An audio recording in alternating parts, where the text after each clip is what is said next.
Welcome back to Flutt Sky. Today we're diving deep into the size transition widget. This powerful widget allows us to create smooth size animations with minimal effort. Before we begin, if you're new here, don't forget to like, share, and subscribe to our channel for more Flutter tips and tricks.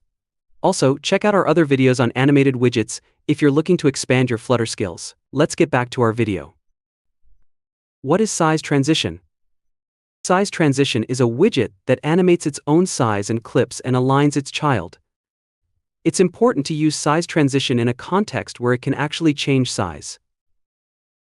I have used this size transition in my animated list widget.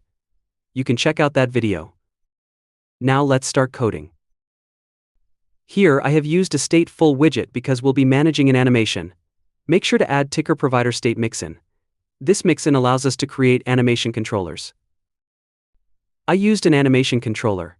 This animated controller takes a duration of 3 seconds. A vsync parameter. The dot repeat will set it to repeat continuously. Then I create a final animation that uses a controller we created above to manage its progress. The animation speed and timing are controlled by the fast out, slow in curve, resulting in a smooth acceleration and deceleration effect. The dispose method makes sure that the animation controller is properly disposed of when the widget is no longer needed, preventing memory leaks. Now in the body of scaffold, I have a center widget that contains our size transition.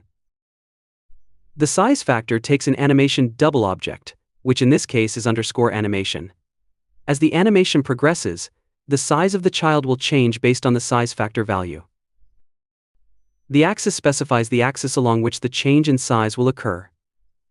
Axis.vertical means the child will grow or shrink vertically. The axis alignment determines the alignment of the child within the available space along the specified axis.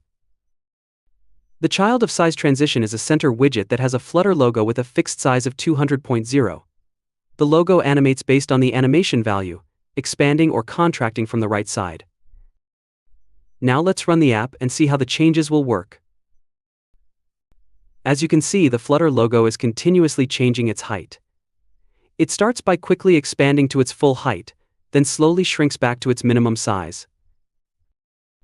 Notice how the left edge of the logo stays in place while the right edge moves. The size transition can be great for expanding and collapsing menu items or information panels, creating attention-grabbing UI elements that grow and shrink, animating the entrance of new elements onto the screen. That's all for today, Flutt Sky family. If you found this video helpful, give it a thumbs up and don't forget to subscribe, and hit that notification bell for more Flutter tips and tricks. And I will see you in the next video. Happy coding!